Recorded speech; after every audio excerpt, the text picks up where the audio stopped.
dans ces machines-ci, on y met de l'énergie, on transforme de l'énergie, on suscite de l'énergie, si vous voulez, on obtient des énergies convenables à l'homme, qui vous conviennent. Ici, on introduit de l'énergie, mais on n'en sort pas de l'énergie, on en sort de l'information. Et ça, c'est la grande révolution de notre siècle. Ça, ce sera la grande révolution du XXIe siècle, l'ordinateur.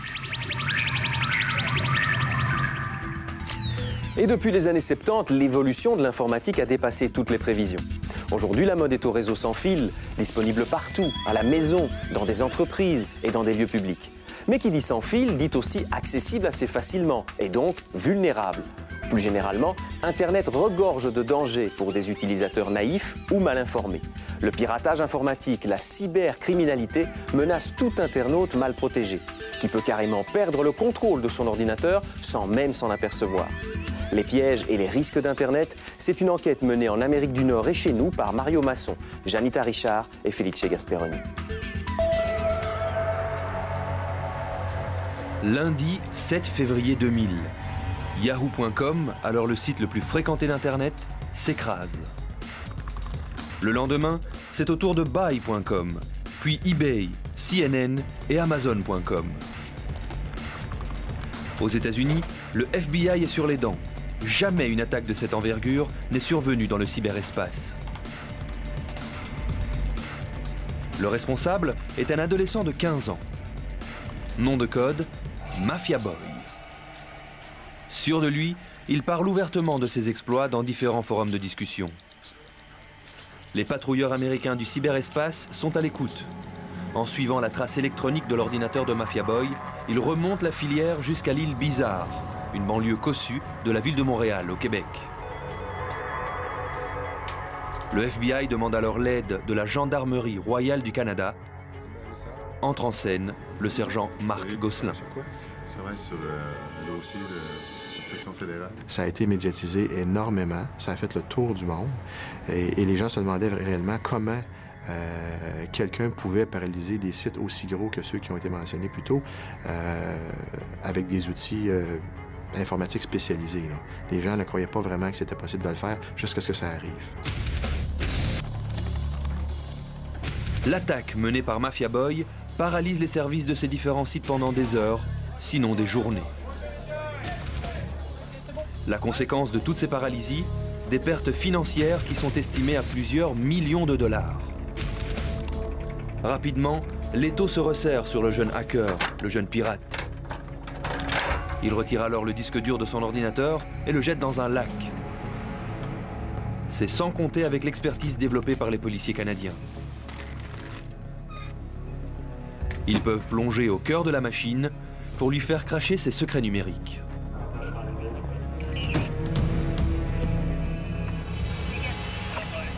C'est pas de la magie. En fait, les données sont emmagasinées sur un support magnétique. Et puis, le commun des mortels ne le sait pas, mais même quand les gens effacent les données sur un ordinateur, sur un médium de stockage, l'information, elle est là. Elle est latente et elle est recherchable. On peut la restaurer. Nos policiers sont formés et possèdent des outils hautement spécialisés qui leur permettent de récupérer ces informations-là à partir des médiums de stockage. Il en est resté assez dans son ordinateur pour faire juger Mafia Boy. Après avoir plaidé coupable à 58 chefs d'accusation, il est condamné à 8 mois de détention, suivi d'une année en liberté surveillée.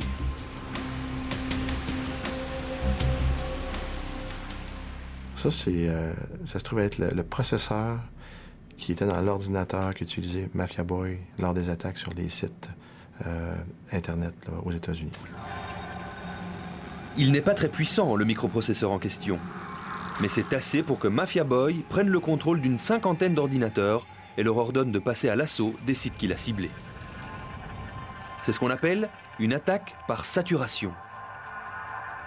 Engorgés, les serveurs des entreprises visées ne peuvent plus répondre aux demandes de leurs clients réguliers.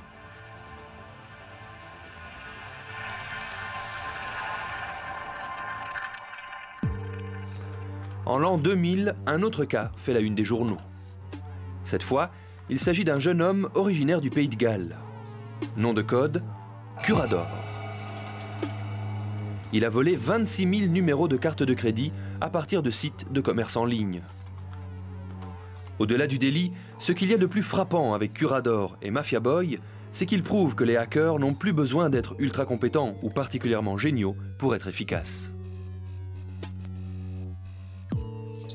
Les logiciels de piratage sont de plus en plus conviviaux, c'est-à-dire qu'ils sont conçus avec un environnement comparable à celui de Windows, où on utilise une souris, on remplit des champs préformatés, on clique ici, on clique là, et puis on exécute la manœuvre sans aucun problème.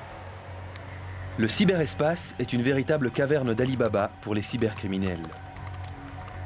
Il y a même des groupes de discussion juste pour les hackers. Ils s'y échangent des films, de la musique, des logiciels de piratage et divers trucs du métier, comme par exemple où peut-on acheter et vendre des numéros de carte de crédit volés. Prix entre 5 et 20 € l'unité. De nos jours, l'intention des cybercriminels n'est plus simplement de nuire à une image de marque, mais bel et bien de faire de l'argent.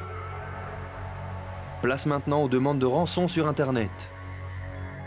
Les cibles les plus prisées sont les casinos, avec leur système de paris en ligne, et les organismes financiers. Mais toute entreprise mal protégée peut aussi recevoir des visites non désirées. Au Canada, patrie de Mafia Boy, on connaît particulièrement la question. Une entreprise de Montréal qui est spécialisée dans l'import-export de pierres précieuses, de métaux précieux, me contacte un jour et me dit « Écoutez, on a des problèmes de sécurité, on a été hackés, on a été piratés. Il y a des gens qui sont entrés dans notre réseau, qui ont subtilisé la base de données de nos clients et qui nous demandent maintenant de payer une rançon pour être capable de récupérer cette base de données-là. » Marc Gosselin conseille à l'entreprise de ne pas payer. De fait, il ne faut jamais payer, car il est impossible de savoir si les bases de données volées seront vraiment effacées par les pirates. Une copie est si vite faite.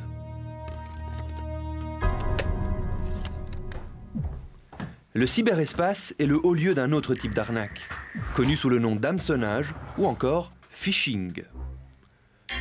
Les premiers cas remontent à 1996, mais aujourd'hui encore, c'est le même stratagème. De faux sites, plagiant à la perfection la page d'accueil d'institutions financières ou d'entreprises de vente aux enchères en ligne, avisent les internautes qu'ils mettent à jour leur banque de données et qu'ils ont besoin de leur numéro de carte de crédit. Si vous le faites, vous avez mordu à l'hameçon. Le pirate a maintenant beau jeu d'épuiser votre crédit. Plus astucieux encore, faire débourser de l'argent directement. Une technique redoutable.